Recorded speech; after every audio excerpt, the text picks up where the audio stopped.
Hey everyone, this is David Kim from Korea Now. Have you been keeping up with BTS? Well, in early 2019, they won a cultural award, and although the award itself is great news, their acceptance speech became a hotter issue because of this phrase RM used.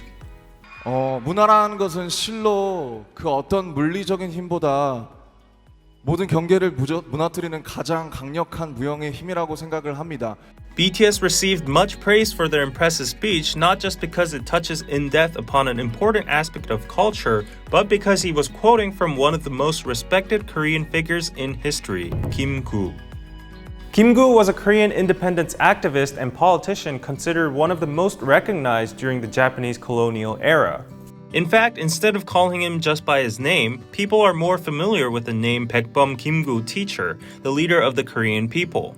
Let's take a closer look at what made Kim-gu so widely loved and respected here. He was born in 1876, August 29th, Haeju, Hwanghae, and he was only 16 when he first joined the Dongak peasant movement to protest against the government and the foreign occupations in Korea. From then on, he never stopped fighting for his country's independence. As the Japanese suppression and violence grew out of control, especially since 1905, when Korea became Japan's official protectorate through the unequal Ilsa Treaty, Kim was eventually exiled to Shanghai, China in 1919. However, even though he was separated from his nation, he always kept his home close at heart and made sure people knew he had not given up, and that they should never give up as well. He became one of the founding members of the Provisional Government of the Republic of Korea and later declared war against Japan and Germany in World War II. He knew that the war was an important chance for Korea's independence, and as the war drew to a close, he had the foresight that his army must head back home soon. If not, Korea was in danger of becoming just another colony of a defeated country instead of a sovereign nation that had also fought against Japan. However, just a few days before the troops' descent towards the Korean peninsula began, World War II came to an end. By the time he returned to Korea, the US and the Soviet Union had already gained full control, dividing South Korea into two different governments with two different political agendas. Kim was horrified at this outcome and did not cease to protest against the foreign efforts that threatened to split his beloved country into two.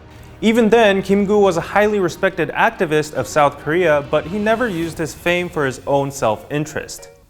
When he was nominated for South Korea's first presidential election, he refused to participate in a practice that will divide his nation further and tried to persuade North and South to reconcile their differences.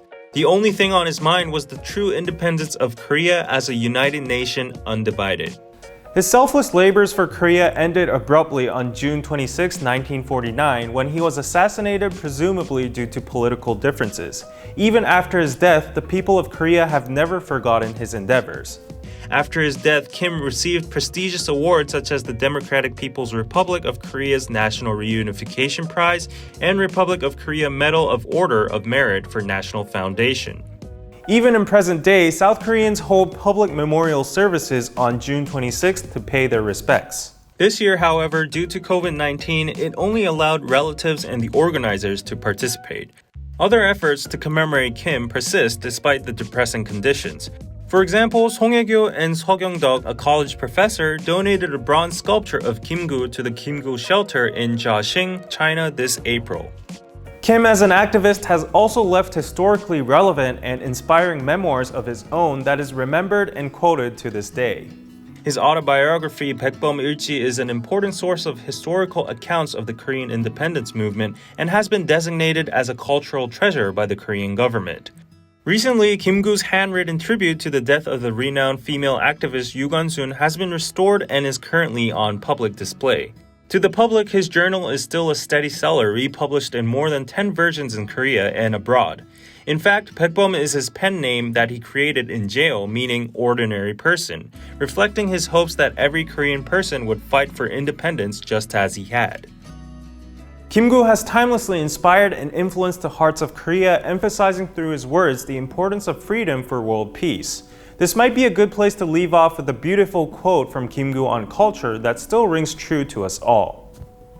The only thing that I desire in infinite quantity is the power of a noble culture. This is because the power of culture makes ourselves happy and gives happiness to others.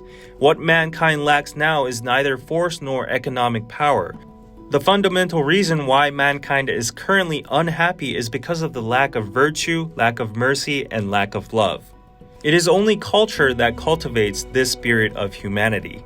And as RM has also mentioned in his speech, inspired by Kim Gu, this is what makes us human.